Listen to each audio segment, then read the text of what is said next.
Hello, everyone. We are back with part two of the 1995 Stormtrooper. And here they are, all loose. And we'll talk about them. So, there are some obvious differences that you could see. So, on the left of me are the 1978 Stormtroopers, the one we're talking about, 1995, and then 2007. So we'll start with the 1978 one. So, as you see here, very simple, very basic articulation. Head does not turn, it's molded in.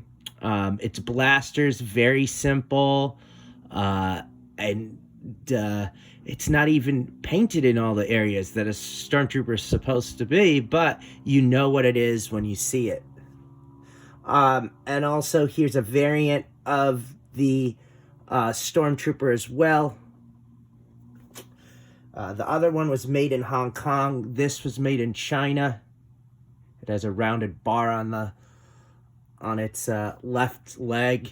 And it also is common for these vintage stormtroopers to have some yellowing to it.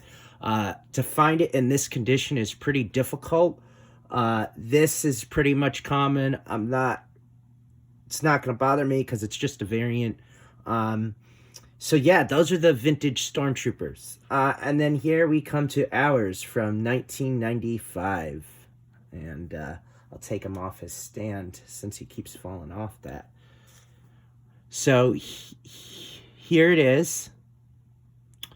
Much more painted detail, a little bit more screen accurate. The only difference is that it's kind of bulky, but that's what the Power of the Force 2 was all about back in the 90s. What else do we have here? Oh, its shoes are painted black underneath.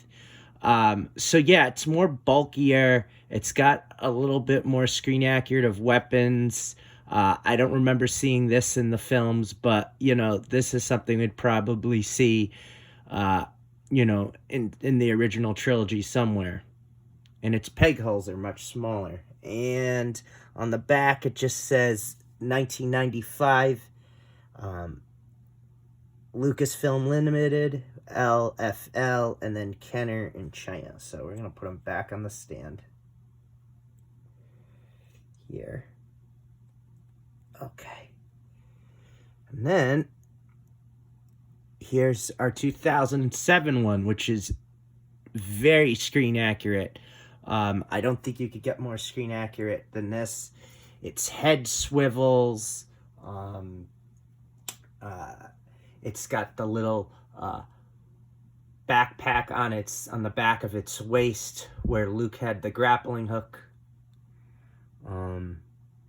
You also have posable joints. You could make him sit. It's got a little bit more of an accurate stormtrooper gun, much more proportional with his body. And its head moves too in all directions, side to side. And it even has a satchel to put its blaster in. And this is from 2007 Hasbro. So, and I also forgot to mention the 1995 one, head turns. So my final thoughts on this figure, Stormtrooper is definitely a classic, definitely a must-have. If you want something more screen accurate, I would go for these two. But if you're a fan that loves the original movies and loves nostalgia, I'd pick up this one. I mean, they're all great, but in my book, the one on the left is my favorite. I mean, this was from my childhood. I still love it, but this holds a special place in my heart because this is, one of the figures that kind of started everything. So, but it's had a very interesting evolution in the last 43 years. You know, we've gone from skinny, bulky, and then back to skinny, but more articulation and paint detail, as you could obviously see here. But it is a figure to pick up. So you're probably wondering how much these figures are. With the vintage Stormtroopers, it varies on condition. I'd say for this, I think I paid like 30 or 40. Same thing with this one. This one was around the same because it was a variant. This is, you could pay the same retail price as you did in 1995, which is like $5 or $7. This one's a little bit more expensive. I think I actually did forget to include it. Do I have it? I wanted to get it because it reminded me of Power of the Force from the 80s. But it came with a coin. It doesn't have a story behind it. It just says Star Wars A New Hope. So this one, I'd say, is probably $15, $20 range because of probably the coin. And, you know, this was the 30th anniversary line where that Stormtrooper came from. So from 2007. So, yeah, you know, another great figure. And worth picking up. So, but for all of them, they're all great Stormtroopers. You know where I stand with them. But yeah, pick them up. And we'll see you in the next video.